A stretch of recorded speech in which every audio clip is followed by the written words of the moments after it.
जीवन दान का आदर्श। जीमूतवाहन और शंखचूड़ की कथा।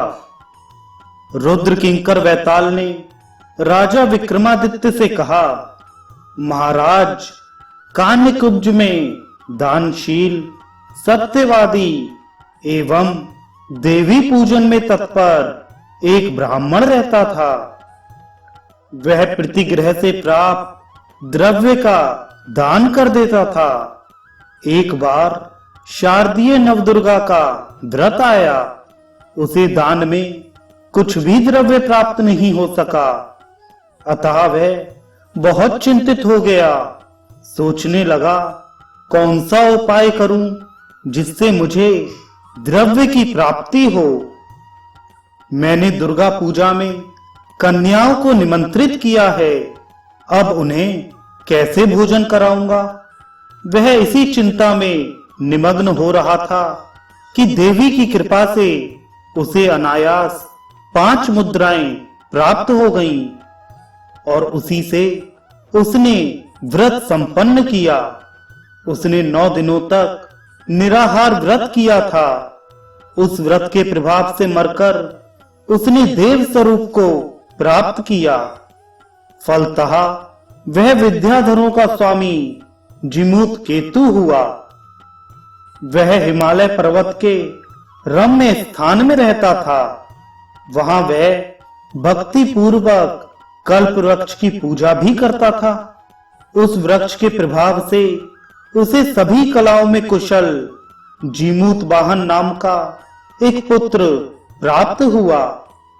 पूर्व जन्म में वह जीमूतवाहन मध्य देश का शूरसेन नाम का राजा था। किसी समय वह राजा शूरसेन आखेट के लिए महर्षि वाल्मीकि की निवास भूमि उपलावर्त नामक वन में आया।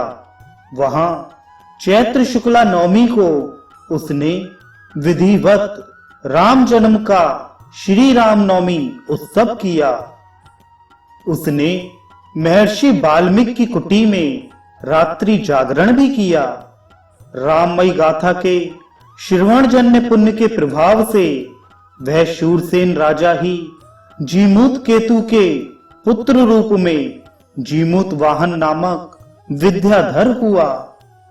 उस महात्मा जीमूतवाहन ने भी कल्प वृक्ष की श्रद्धा पूर्वक पूजा की। 1 वर्ष के भीतर ही प्रसन्न होकर उस वृक्ष ने उससे वर मांगने को कहा। इस पर जीमूतवाहन ने कहा, महावृक्ष, मेरा नगर आपकी कृपा से धन धान्य संपन्न हो जाए। कल्प वृक्ष ने नगर को पृथ्वी में सर्वश्रेष्ठ कर दिया।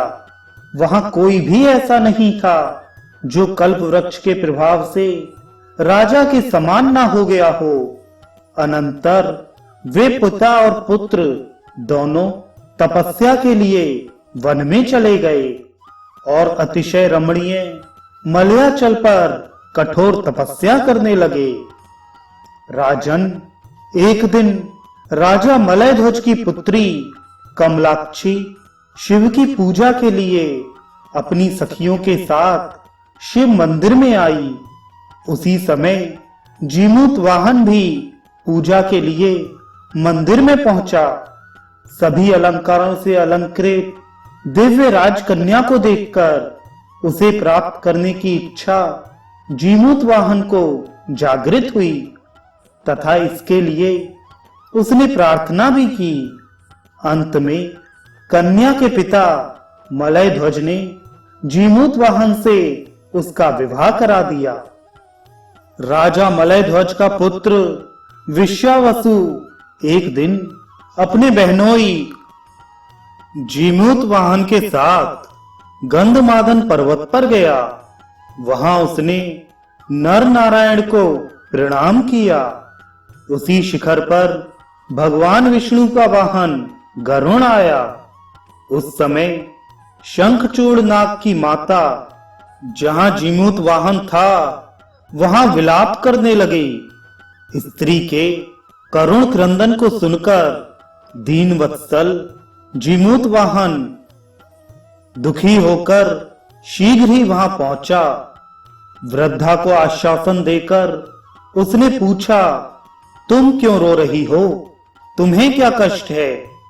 वह बोली, देव, आज मेरा पुत्र गरुण का भक्ष बनेगा। उसके वियोग के कारण दुख से व्याकुल होकर मैं रो रही हूं। यह सुनकर राजा जीमूत वाहन गरुण शिखर पर गया। गरुण उसे अपना भक्ष समझकर पकड़कर आकाश में ले गया। जीमूत वाहन की पत्नी कमलाक्षी आकाश में गरुण के द्वारा भक्षण किए जाते हुए अपने पति को देखकर दुख से रोने लगी, परंतु बिना कष्ट के खाए जाते समय उस जीमूत वाहन को मानव रूप में देखकर गरुण डर गया और जीमूत वाहन से कहने लगा, तुम मेरा भक्ष क्यों बन गए?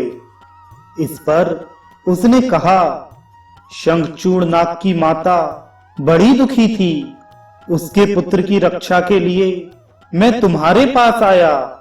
जब यह घटना शंखचूड़ नाग को मालूम हुई तो दुखी होकर वह शीघ्र ही गरुण के पास आया और कहने लगा, कृपा सागर, आपके भोजन के लिए मैं उपस्थित हूं। महामते, इस दिव्य मनुष्य को छोड़कर मुझे अपना आहार बनाएं।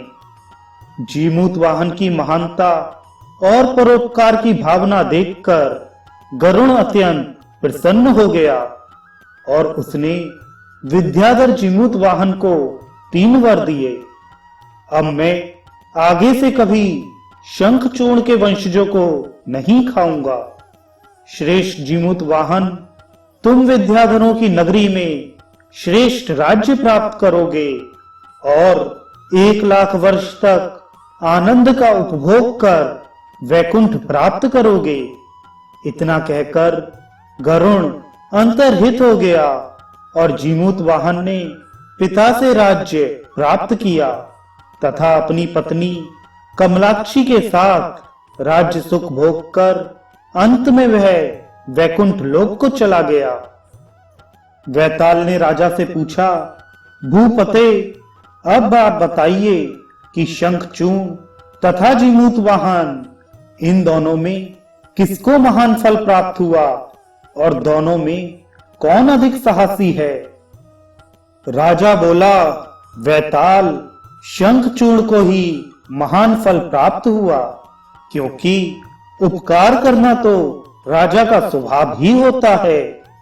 राजा जीमूत वाहन ने शंखचूड़ के लिए यद्यपि अपना जीवन देकर महान त्याग एवं उपकार किया, उसी के फलस्वरूप गरुण ने प्रसन्न होकर उसे राज्य एवं वैकुंठ प्राप्ति का वर प्रदान किया। तथापि राजा होने से जीमूत वाहन का नाग की रक्षा करना कर्तव्य कोटि में आ जाता है। अतः उसका त्याग शंखचूड़ के त्याग एवं साहस के सामने महत्वपूर्ण नहीं प्रतीत होता। परंतु शंखचूड़ ने निर्भय होकर अपने शत्रु गरुण को अपना शरीर समर्पित कर एक महान धर्मात्मा राजा के प्राण बचाए थे। अतः शंखचूड़ ही सबसे बड़े फल का अधिकारी प्रतीत होता है। वैताल राजा के इस उत्तर से संतुष्ट हो गया।